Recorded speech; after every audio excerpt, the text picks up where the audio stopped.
coming up on Philosophy Talk. Congress shall make no law abridging the freedom of speech or of the press. In a federal context, there's very little protections afforded to journalists, and none of them are enforceable, so the whole thing becomes quite vague and indeterminable very quickly. A free press means a free people. So journalists should be able to write anything they want. I mean, I knew that I could likely go to jail. I didn't anticipate that I'd ever spend over 200 days locked up. Should the duty to inform be limited by the duty not to betray national security? Not to injure the innocent? Not to corrupt the jury pool?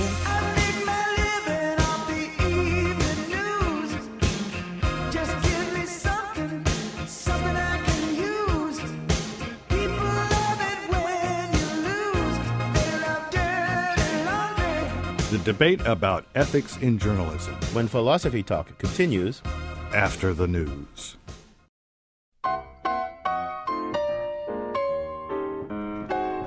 Welcome to Philosophy Talk, the program that questions everything. Except your intelligence. I'm John Perry. And I'm Ken Taylor. We're coming to you from the studios of KALW in San Francisco. Continuing conversations that began at Philosopher's Corner on the Stanford campus. Our topic today is ethics in journalism. We're going to dig into a couple different questions here, John. First question is, what are journalists and why are there any of them? That is, what do they do for us?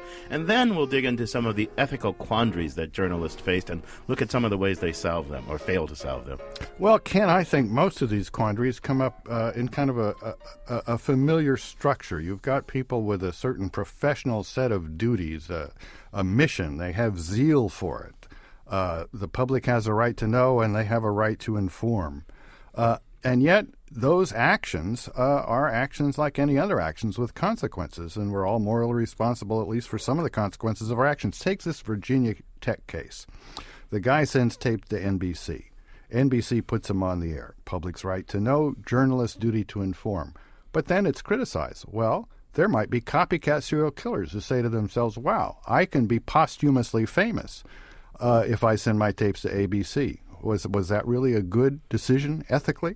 Well, you raise a really important question, and I understand the worry that you have, but I'm not quite sure I see the dilemma exactly for the journalist. I mean, sometimes the journalist doing his or her duty, right, can have bad social consequences. That is, they're copycat killers. But what's the journalist supposed to do about that? I mean, maybe somebody else should regulate the journalist. Maybe the journalist should restrain him or herself. I'm not quite sure I understand where you see the dilemma. Well, I see the dilemma as a personal dilemma for the journalist that any of us might have. I certainly don't want to see journalism regulated, but don't they have some duty to take account of the consequences of their act? In America, the press typically publishes many details about crimes or alleged crimes. Take the case of Nancy Grace and the Duke lacrosse player. She had them convicted on cable news, and yet, in the end, there was no case, and they were let off. Does the right to spill out to the public every little detail or alleged detail provided by prosecutors and police really trump the right to a fair trial? No, I agree with you about that. That's a good question, and I'm not quite sure how to answer it. But there are all kinds of issues like that arise for journalism. A number of reporters, for example, have recently failed to divulge the sources of their stories, even when they were challenged in court or brought into court. I mean, journalists sometimes refuse to turn over their notes to police, for example, even when the police say, and maybe say rightly, that they need these notes in order to apprehend the guilty and prevent further crime. And these are hard cases, I grant you that. Our roving philosophical reporter, Zoe Corneli, talked to a journalist who spent more than 200 days in jail on such a matter of principle. She files this report. Josh Wolf has become the poster child in the debate over how we define journalism and what legal protections journalists should receive. After being out of prison less than a month, the 24-year-old blogger is feeling a little overwhelmed. I just go onto my website and see a ton of negative comments and go like, oh, God, I don't really like this burden that's been thrust upon me.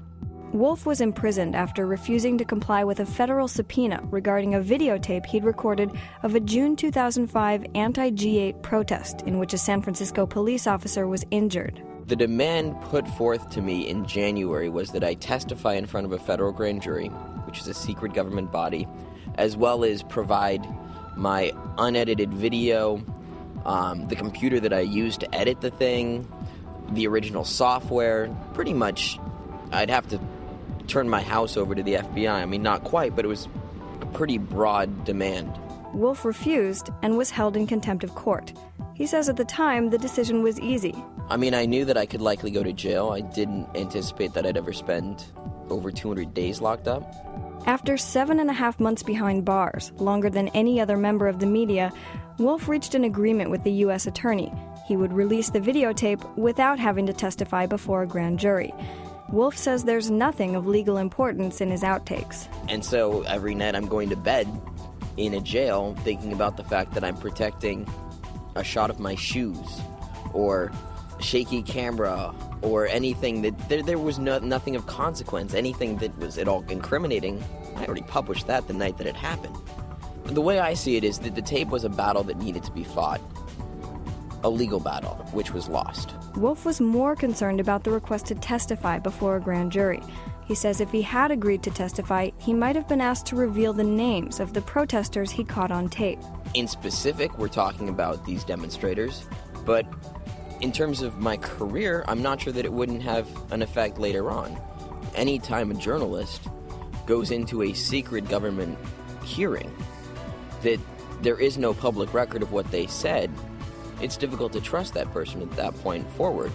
Wolf says the journalists who have testified about their confidential sources in the trial of former White House aide Scooter Libby had much more sensitive information than he does. There is no united front that journalists will not testify against their ethics, and it's kind of ridiculous to expect some young independent journalist to toe that line for the entire profession.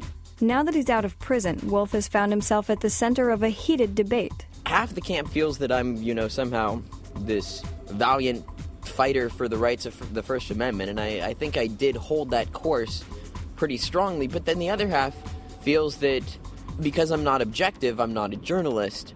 Wolf does consider himself a journalist. I don't think that objectivity is realistic. I think objectivity was simply a backlash against so-called yellow journalism, and the real problem with yellow journalism was not that it had a view, a thesis, if you will, that it was trying to prove.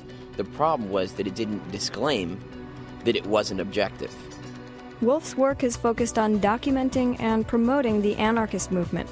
Other journalists have argued he can't support a cause and be a journalist at the same time. And if that is your thesis, then you yourself have just engaged in activism, and that's fine. That's part of journalism. But then you can't say that you can't be a journalist and an activist. Now, Wolf is calling for a federal shield law that would give journalists the same privilege as doctors, priests, and other professionals who promise confidentiality to their clients. For Philosophy Talk, I'm Zoe Corneely. I'm John Perry. With me is Ken Taylor. And we're joined today by Dale Jacquette. He's a professor of philosophy from Pennsylvania State University, and he's author of many things, but including the very recent Journalistic Ethics, Moral Responsibility in the Media. Dale, welcome to Philosophy Talk. Thank you. Thank you very much. Dale, our understanding of the rights and wrongs of journalism, questions like should journalists have shield laws so they don't have to testify before grand juries like the rest of us, these naturally raise the question, what is and what should be the role of journalists in our society? Can you give us a quick overview of the issues there? Well, here's my formulation for that. I like to say that journalists are our eyes and ears and provide information for us in areas where we can't do so ourselves. So the way I like to think about the responsibility of journalism is that journalists are obligated to provide relevant truth-telling in the public interest. So my eyes and ears, though, there are certain moral things you don't do with your eyes and ears. You don't window peep. You don't listen on other people's conversations. Journalists felt compelled to disclose this embarrassing conversation that some Hollywood star had with his daughter. Is that really part of their duty to the public? No, I don't think so. I think there is a legitimate role for entertainment value in the news because it serves to unite a community and it serves to put us in touch with the lives of other persons to a limited extent. But I think in some instances journalists do go too far. I want to go back to the truth. How'd you put it? Relevant truth telling, or something like that. In the public interest. In the public interest. That Right. sounds pretty good, but I think we really need to dig into that a little bit more, because Good. here's how some journalists seem to think you go about truth telling. You get somebody who claims something, taxes ought to be raised or something. Taxes are too high or too low. Taxes are too low. You get somebody else who says, well, taxes are just right. Maybe you get somebody else who says taxes, and you just put that all out there. Now, and you let the public decide who to believe. How has the journalist told the truth there? The journalist has just provided a platform for argument and no independent evaluation of those arguments. Yes, that's right. And in a certain sense, that's one of their legitimate roles, too, to at least make the public aware of the issues so that the public can decide for themselves. But if you want to defend that sort of journalistic practice on the grounds that they are, in fact, providing factual content in the news, one way to do so would be to say that, after all, they are reporting on the fact that certain persons hold those views. And if those persons are persons in authority, then that is itself newsworthy. Well, if you combine that, journalists are not allowed to knowingly tell untruths. That they're not protected from libel if they knowingly repeat untruths. But Exactly. if somebody said something to them, then they have a right to repeat that. But if they also have a right to protect that person's identity, don't those two things together, that they can't be held guilty of libel if they're reporting what some authority believes, and then they don't even have to tell you who the authority is? Don't they have license to libel in that case? Yeah, that's a different case, isn't it, where they, for some reason or other, aren't revealing the source of their information. But in those instances, too, I think the proper journalistic practice, and this seems to be well established among journalists, is simply to state that for one reason or another their source has preferred to remain anonymous. Oh, look, this is good. This is good, but I still think we're kind of skimming the surface. Look, the preamble of the Society of Professional Journalists, the Code of Ethics, says something about public enlightenment is the forerunner of justice and the foundation of democracy. And then it says the duty of the journalist is to further those ends by seeking truth and then providing complete and accurate coverage of all issues, or something like that. Now, Yes. I still want to know about this truth-seeking. So we take the run-up to the War of Iraq. Yes. Saddam Hussein has weapons of mass destruction. Saddam Hussein, somebody says, doesn't have those weapons. The journalist, how is he? I just want to know what his obligation is, or her obligation is, beyond just reporting that some people believe this and some people believe that. That's not truth-seeking. That's just, reporting who says what. Well, That's right. Where's the I think truth-seeking obligation? Well, I think that's exactly right. And I think that if journalists limited themselves only to reporting what other persons said, if they didn't do investigative reporting and try to dig down and find out what the real facts are, then they wouldn't be properly fulfilling their true obligation as journalists. Now, let me ask you a question. In our Constitution says freedom of the press shall not be abridged. So that we have an official recognition of a class of people there, the Fourth Estate or whatever it is. Quite now right. with bloggers on the Internet, like the young man that was interviewed by our roving philosophical reporter, he's an independent journalist. I guess I could be an independent journalist. I could start a blog called John Perry's News. Does that mean anybody that has an Internet account is now going to be able to claim that they are protected by, say, California's Shield Law and shouldn't talk to grand juries? What is a journalist? Yes. Well, a journalist is someone who does exactly what you've described. They're someone who tries to find out the facts and report them to an interested public. Whether anyone whatsoever can do that, well, I'm not sure. You can try, and you can see whether you'll find an audience. You can see whether you'll get any recognition or attention from the official news outlets, and you may not succeed. On the other hand, you might succeed outrageously, and you might do a better job than many people who are recognized as professional What's an journalists. official news outlet? You mean one owned by a corporation? You have to be that would be- incorporated or something? Well, that might be the truth of the matter. That might be one of the facts of life. There are reasons why certain kinds of organizations have gained that sort of respect. One of the difficulties is that, at least traditionally, now prior to the advent of blog reporting, but traditionally, at least, it takes a lot of money to produce and report the news. You're listening to Philosophy Talk. Our subject today is ethics in journalism. Our guest is Dale Jacquette from Penn State University. You can join in by calling toll-free at 1-800-525-9917. What's your pet example of journalistic malfeasance? Do you think anybody can be a journalist just by having a blog on the internet? Our number, 1-800-525-9917. We'll take more of your calls and emails when Philosophy Talk continues.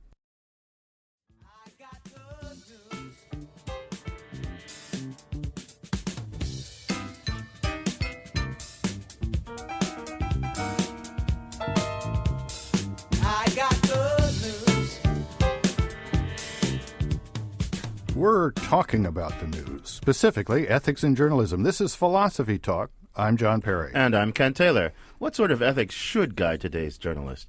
Is there a line between journalism and advocacy that shouldn't be crossed? Tell us what you think. The toll-free number is 1-800-525-9917. 1-800-525-9917.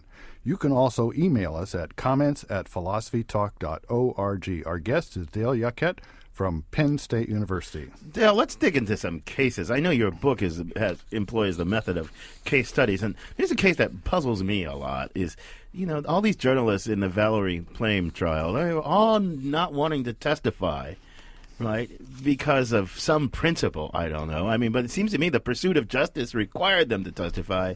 What was on the journalist side? I don't really get their arguments, to tell you the truth.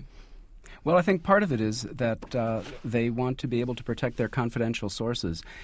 It's essential to their being able to be effective in gathering the news that on occasion persons who don't want to be identified come forward with news information for them. And if that breaks down, then they're not able to continue to do it. Yeah, that's what they say, but suppose that they're confidential sources. They promise anonymity to these confidential sources. These confidential sources use that anonymity for their own purposes. They lie, they frame issues in a way that's detrimental to the pursuit of truth. What's the advantage to the public, whom journalists are supposed to serve, to allowing journalists to keep secrets for people who are just spinning and lying and manipulating? Yes. Well, there may not be. It might turn out that in the long run, some sort of regulation of and some sort of judicial practices are going to have to evolve in order to govern the exact use of confidential sources. But journalists seem to be willing to argue on principle, and the fellow Wolf that you had quoted earlier in the program is a perfect example of this. He had his own reasons. He was arguing himself that he wasn't really protecting any particularly valuable information with the materials that were cut out, but still he felt the need to do so. I guess journalists feel that it's essential to their practice that they be able to rely on that sort of anonymity from their sources. Now, my understanding, and this is what Wolf said, is that California and a number of other states do have a shield law, and he feels that if it had been a state court, he would have been exempt. That's correct. But the federal government hasn't seen, either in Congress to enact such a law or in the courts to find that freedom of the press requires such a law. What's the thinking there? Does freedom of the press mean freedom to publish whatever you want, but not necessarily to live in a world where life is made easy for journalists, or does it go further than that? Dale, before you answer that question, I'm going to put the same question to our listeners. What do you think? Okay. Does freedom of the press, listeners, mean that anything goes, that the reporter should be able to report and say whatever they want, protect their confidential sources, no matter the social cost? Give us a call, 1-800-525-9917. 1-800-525-9917. So, Dale, what do you think? Well, you asked me to explain the reasoning of federal government officials, and I'm not particularly good at doing that for a variety of reasons. But I think there should be a federal shield law, and I think there should be a public debate about what the limits of responsible reliance of journalists on confidential sources are and what they should be. Why do you think that? You're a philosopher king. Why do you think that? Well, I think because it serves the interests of a free society to have that sort of unrestricted flow of information. Now, quite right, some of what passes for information might not be particularly useful, and it might not always be in the social for the social good. That's why I think there needs to be some sort of public discussion about these matters, and there needs to be some sort of federal framework for these kinds of things. Yeah. It's outrageous that there should be protections at the state level but not at the federal. Now, one of our listeners has just sent us an email about his favorite example of journalistic malfeasance that I think is right on this point. On Tuesday, April 24th, Fox's Fox and Friends repeatedly broadcast a fake news story about a middle school in Lewiston, Maine. Administrators at the school were investigating what they believed to be a hate crime against Muslim students, but Fox repeatedly misreported that the school was launching a major campaign against nothing more than the presence of ham on school premises, assuring its viewers that we're not making this up, but they were making it up. So, I mean, what happens in a case like that? Does the school, does the public have any recourse against people who just say false things on cable news? Well, shame on them for doing so in the first place. But what recourse one has, of course, is to vote with one's feet and stop listening and stop subscribing to that news source, and to write in and complain and raise a ballyhoo about the abuses of journalistic privilege. Well, that's well enough. Let's let the marketplace regulate this stuff, But part of the problem is that the market. I hate to say this. I don't want to insult the market out there. It's made of us, right? And Yes, sometimes yes. we love this. I mean, why is there so much infotainment on parading as news? Why is there so much one-sided coverage why does the Fox News Corporation get away with being such a one-sided, I hate to say that, but it's true, one-sided thing? Well, because we, the public, there's a sucker born every minute. So I'm not sure the market, if we want journalism to be instrumental to the pursuit of truth, I'm not sure that the mere market is going to give us a journalistic set of corporations whose main interest is the pursuit of truth. Do you think Yes. otherwise? Well, no. I mean, I think that there needs to be some sort of balance between market forces on the one hand, which serve a valuable role in a free society for regulating these kinds of things. But the trouble is that the market forces sometimes bring about a balance in these matters, but they often take a long time, and a lot of damage can be done in the interim. So I think that first of all, journalists have to be properly trained and educated in these matters. I think the public needs to be aware of what is happening when they're observing the news, and they need to get more proactive about letting their opinions know about what counts as genuine news for them. And I think in some instances there needs to be some regulation as well. Bob in Berkeley's on the line. Welcome to Philosophy Talk, Bob. What's your comment or question? You there, Bob? I don't seem to have Bob, so I'll put another question to you. Look, take. I'm not quite. I want to know your philosophical vision, as it were, Dale, of the Yes. of the ideal journalistic thing. Because you said, you think there should be a federal shield law, but you think there ought to be limits to it, too, it sounded like, right? Because you said sometimes that information is misinformation. So what's your view? If I gave you dictatorial powers, how would you organize this thing? Yes. Well, ideally, of course, journalists would simply regulate themselves. They would have the right sort of notion about what it is to report the truth in a responsible way, and they would just do it. Since realistically speaking, that's not the case, the question is, well, what are the best stopgap measures we can offer to bring ourselves closer to the ideal and to alleviate some of the problems that arise in the meantime? And again, I think one of the main things to do is to educate journalists to make this clear. I think that there ought to be also some sort of legislation. There ought to be some enforcement of the most egregious violations of journalistic privilege as well. The case you cited from Fox Network is a bad and I hope not too typical case, but in a way, with instantaneous broadcasting of information across electronic media, that sort of thing is almost impossible, absolutely, to prevent. So, there are preventative measures that one can take, namely by educating persons. And on the other hand, the question becomes, once it's done, what we can do about it. And there, I recommend, a combination of people reacting, the market force responding to it, and also perhaps some sort of penalties attached. Yeah. You're listening to Philosophy Talk. We're talking about ethics in journalism with our guest, Dale Jacquette. You can join our conversation by calling 1-800-525-9917. That's 1-800-525-9917. We're eager to have you add your voice to this conversation. Dale, let me ask you a partly factual, partly philosophical question about something you mentioned. That's the idea of self-regulation. Now, the district attorney who prosecuted these kids in Duke with apparently not much of a case was censured by the State Bar Association, I believe. Bill Clinton was prevented from practicing law in his home state for some amount of time. So bar associations are able to censure their members. Is there anything like that in journalism, and should there be? I mean, wouldn't that be preferable to government regulation, but at least we'd have something? Somebody like Nancy Grace could be said, her fellows could say, hey, you went too far in this case.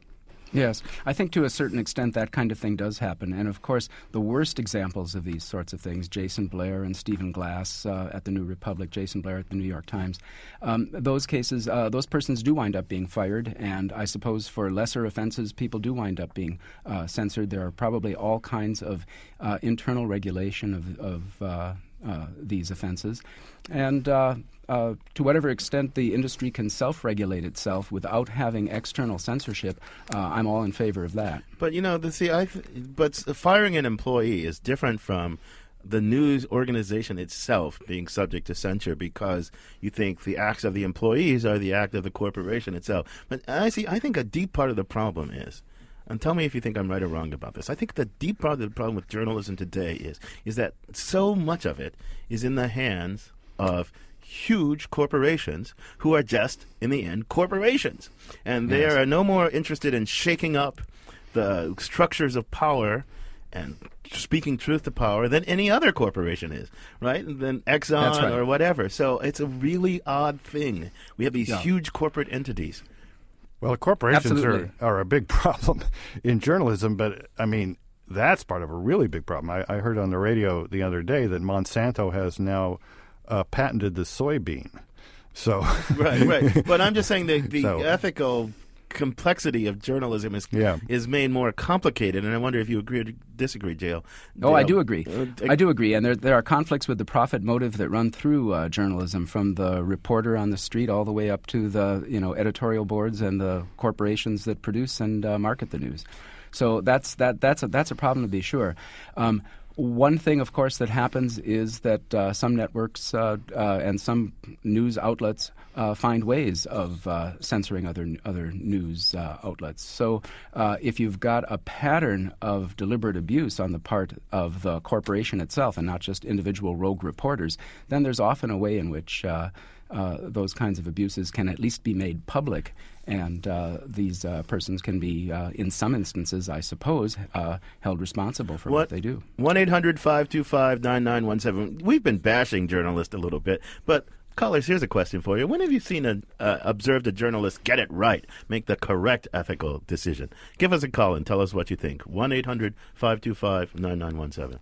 Dale, as I look back over my long life, some of the most outstanding journalists have been people like I.F. Stone, who weren't part of major corporations. He had his own little newsletter. Our younger listeners may not remember, during the Vietnam War, he published a lot of stuff that was very important.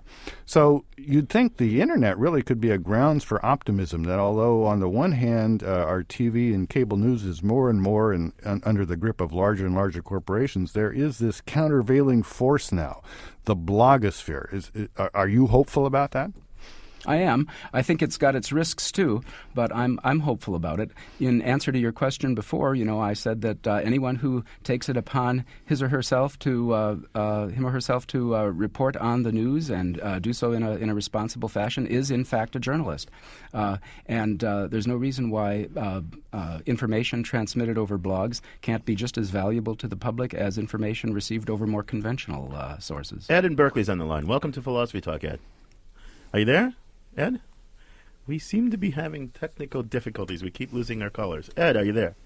Well, he's not there, so we're going to keep trying to call callers, and we'll try to get this fixed. So let me ask you a question about this corporate thing one last time. The profit mode. It seems to me that here's something that has happened to a lot of journalists. When I was young, I viewed journalists as truth-seeking speakers of truth to power, because I grew up during the time when the Vietnam War was being unraveled because of reporting, and And a few years later, a corrupt and arrogant president was brought down by journalists. So I view them as truth seekers, fundamentally, at bottom. Now I think a lot of them are kind of corporate careerists, right? They're in these huge corporations. They're trying to make a career for themselves. They want these insider tips to give them the career-making story, but they have to tell the story in terms that the insider will let be told. What do you think about that? Is that corrupting journalism as much as I think, or have I just grown old and cynical? Well, I agree with you. I agree that my sense of my idealistic sense of news reporting, it was shaped pretty much by that same sort of era, and I still think that the watchdog function that news reporting serves is valuable. I don't see any reason why that need be an obstacle to anyone making a career in journalism. And in fact, it seems to me that the best path to the recognition of real journalistic talent is still that kind of expose. So I don't see, even with the corporate pressure that a lot of news reporters might be under, I think that in part because of the internet and in part because of the wide variety of different sorts of journalistic outlets in a free society, that there still remains the potential always for that kind of best sort of journalism that helps to serve the social good in a really profound kind of way. Eid in Berkeley is back on the line. Welcome to Philosophy Talk, Eid. Are you there now? Do we have Eid? I don't know. We're having great trouble with callers today. So the powers that be are unhappy with our probing questioning of journalistic ethics. So I know that what Ede wanted to ask is how can people protect themselves from media people who have an agenda, and her examples were Thomas Friedman and Judy Miller. I guess my answer would be that in Thomas Friedman's case, I'm a fairly regular reader of him. He usually makes his agenda fairly clear. And even when he's wrong-headed, like the run-up to the Iraq War, in my opinion, or when he's right-headed, as his more recent work on environmentalism and global economy. Judith Miller, I'm not so sure about that. What do you think, Dale? Well, I'm a big fan of Thomas Friedman myself, and one of the things I've tried to do in my book on journalistic ethics is not offer a set of do's and don'ts for journalists, but really to portray journalism as a kind of a noble profession, one that can serve the public interest in all kinds of important ways. And part of what I see as the essential task, and one of the main requirements of journalistic ethics is to draw a very clear line, just as you've suggested, between, on the one hand, reporting the facts in the public interest and editorializing on the other. So I think that someone who has an agenda has, in fact, a journalistic moral responsibility to make it clear, so that when they're offering their opinion, they are distinguishing that very, very clearly from when they are reporting the facts as to their best understanding. You're listening to Philosophy Talk. We're discussing ethics in journalism with Dale Jacquette from Penn State University. We're having some difficulty with our phone lines, so we haven't been able to get any callers through, but you can still send us emails at comments@philosophytalk.org. We'll get to your emails, a cause we can't handle right now, when Philosophy Talk continues. Today's episode of Philosophy Talk is brought to you by the Communist Manifesto by Karl Marx and Friedrich Engels. Available at your local bookstore. It worked for Stalin. It might work for you, too. Says she wants me to meet her at the station. Ain't that good news? Man, ain't that news? Ain't that news? Ain't that good news? Ethics in journalism. That's our topic today on Philosophy Talk, the program that questions everything. Except your intelligence. I'm Ken Taylor, along with my colleague John Perry. I was going to say give us a call, but don't give us a call since the phone lines aren't working. Send us some email, comments@philosophytalk.org. We want to know what you think about this fraught topic. We've got some email here, which I'll share with Ken and our guest, Dale Jacquette from Penn State University. This is from Andy, and he makes a very good point. Journalism differs or should differ from blogging in that a certain set of questions need to be addressed: who, where, what, and so forth. And blogging has no such formal structure. But a good blog should contain hyperlinks to use as references and sources the blogger is commenting on. A person commenting on a blog should be recognized as someone offering information which has to be verified, or opinion which is just that opinion. In other words, standards for blogging need to emerge as blogging becomes part of journalism. Good point, Andy. What do you think, Adele? Yeah, I think that's right, and it's true that there are all kinds of blogs, and it's sort of the Wild West out there right now with respect to the kinds of information that's available on the internet. Once again, it's a kind of buyer beware situation. You can read a variety of different things on the internet. There should be some self-restraint exercise. There should be some standards emerging, but I think that the potential for the medium is every bit as good as any other conventional source of news information. I think it's actually, my own view is that the potential is that it's superior because buyer beware. We think when we hear something from CNN or the New York Times or something, we don't have to have as much buyer beware. But I'm not so convinced of that anymore. I mean, there might have been a brief period, but I'm not even sure. I think we've got to be very wary. And here's why I think we have to be very wary. Because these folks think of themselves not as so much apart from the entrenched power structures and reporting on them and explaining them, but deeply part of the entrenched power structures. Take the Iraq War. I think the corporate media at large failed America utterly there, and I think it's partly because of their own perceived relationship to these entrenched power structures. What do you think? Am I right? Am I wrong? Am I exaggerating? Not exaggerating? I agree 100%, and I think that part of the problem also is, and some commentators on the media, like Neil Postman in his book Amusing Ourselves to Death, has made an excellent point in this regard. He observes that there are only about 4 outlets of news investigation, and that most of the other news sources that you're likely to tap into merely repeat things and reword things that they've gotten from these central sources. So Reuters and Associated Press and a few other places, most of them associated with newspapers rather than electronic media, are primarily responsible for most of the news that we are actually exposed to. You know, there was a very good program on PBS with Bill Moyers. At least I thought it was very good.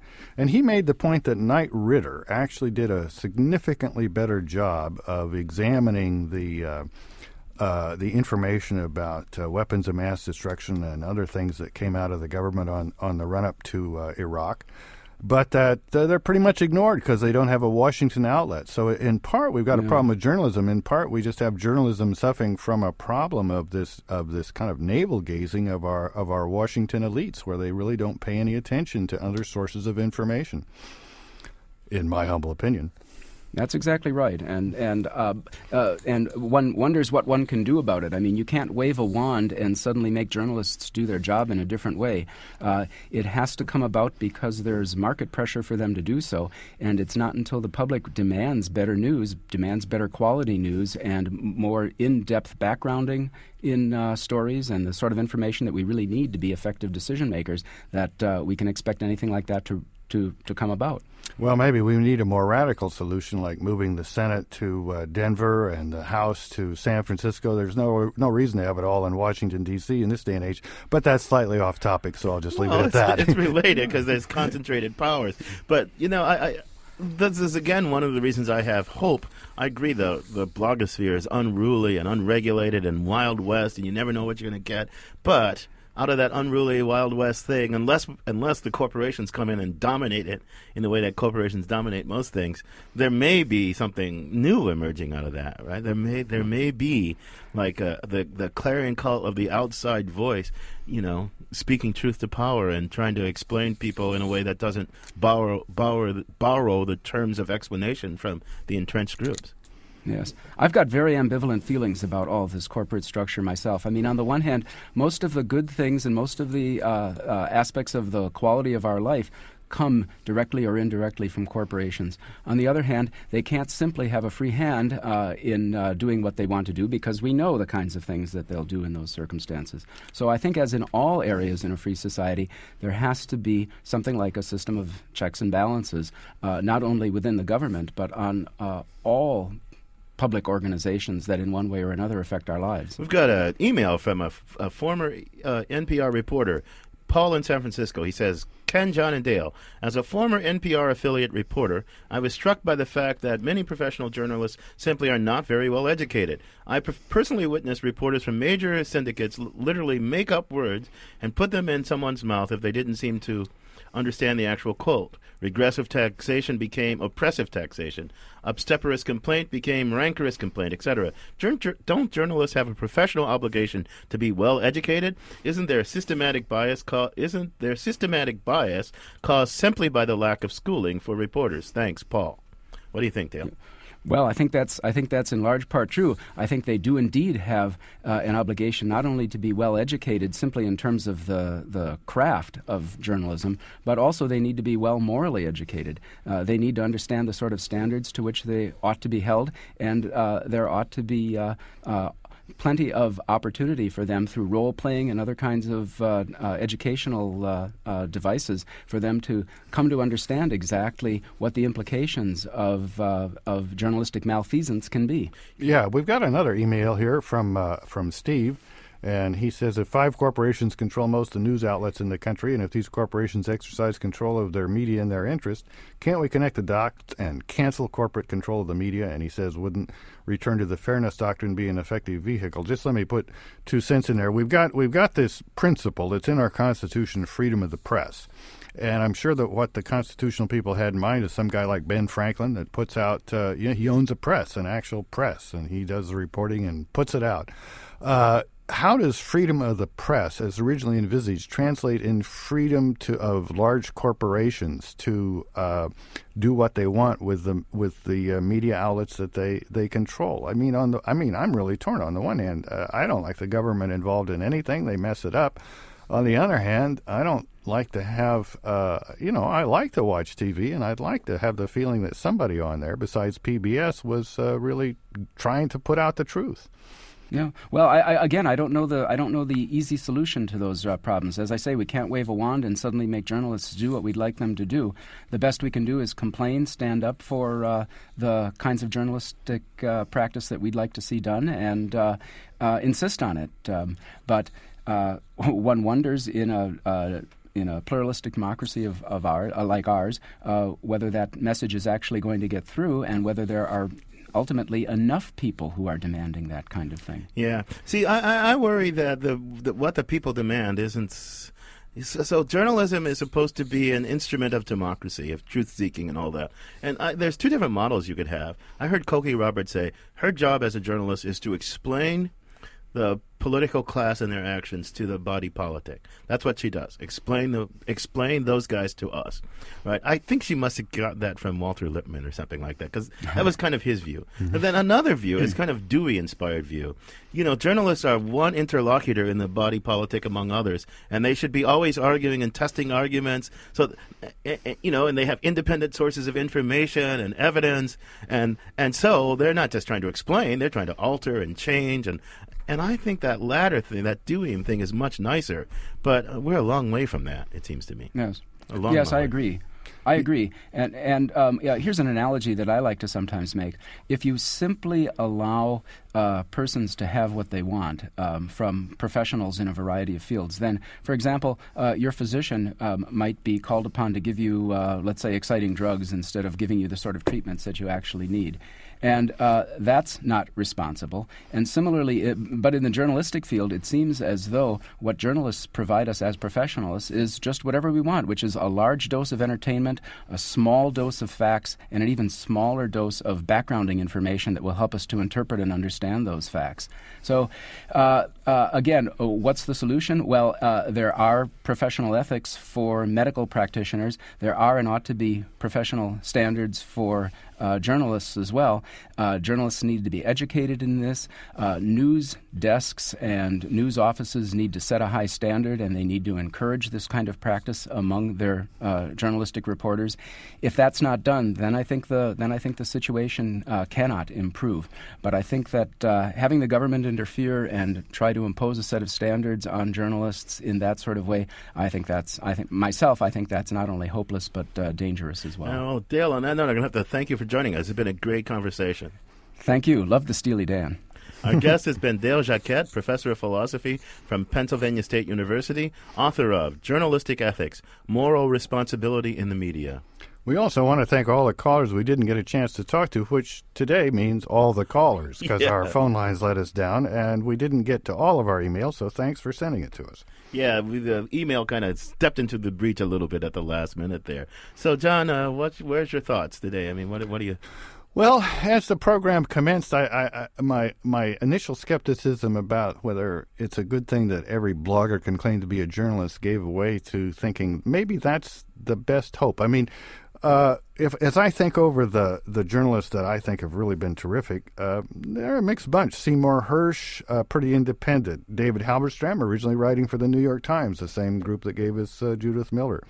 Woodward and Bernstein, writing for the Washington Post, yet when they were young Turks and didn't have all that inside information. So I think journalists ought to challenge the elite, and that means both government and corporations. But our journalists either work for corporations or PBS, in which case Congress controls their budget. So I don't know. I'm pretty depressed. I am too. I think the part of the problem is that journalists, especially sort of the Washington press corps, the national media, as it were, are part of the elite. Right? They are an entrenched part of the elite, and they think their jobs, they really do think their jobs, is to let the competing elites do battle on the platforms they provide. So you get a Republican who says P, you get a Democrat who says something other than P. The journalist is kind of the neutral referee in some sense of, but that's about it. Right? Whether we ought to pee or we ought to do this one or that one, that's not for the journalist to decide, because that would be to abandon neutrality.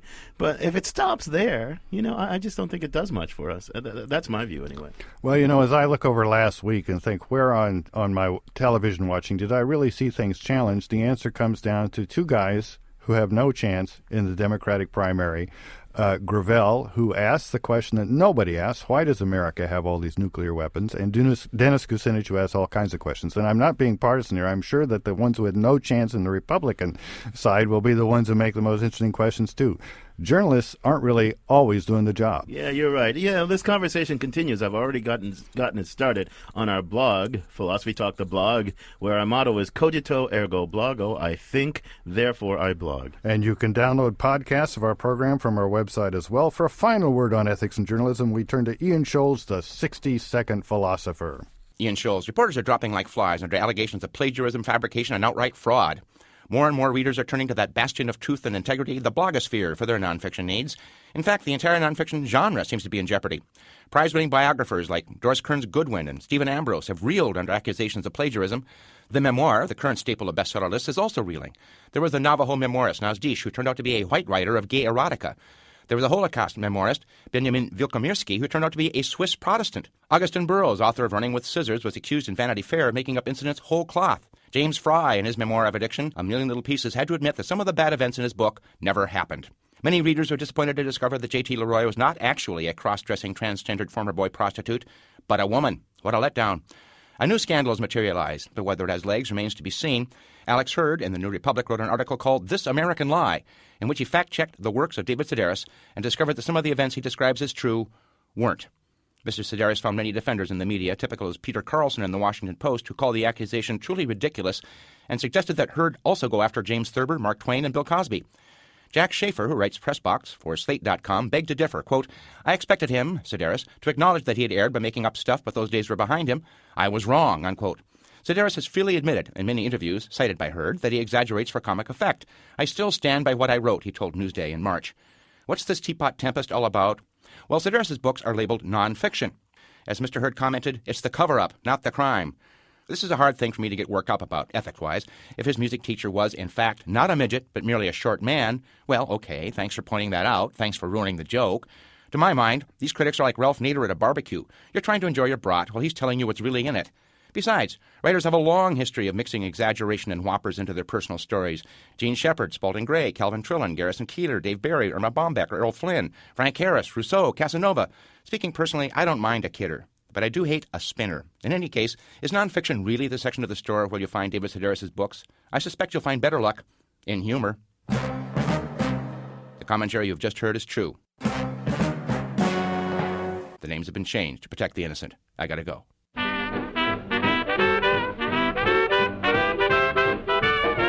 That was Ian Scholes, digging deep, digging fast. Philosophy Talk is a presentation of Ben Manella Productions and the trustees of Leland Stanford Junior University, copyright 2007. Our executive producer is David Demarest. Special thanks go to Devin Strolovich, Neil Van Leeuwen, Zoe Corneli, and Mark Stone. Our senior consulting producer is Gordon Earl. Support for Philosophy Talk comes from various groups at Stanford University. Also from the Friends of Philosophy Talk and the members of KALW Local Public Radio San Francisco, where our program originates. The views expressed or misexpressed in this program do not necessarily represent the opinions of Stanford University or of our other funders. The conversation continues on our website, www.philosophytalk.org. I'm John Perry. And I'm Ken Taylor. Thank you for listening. And thank you for thinking.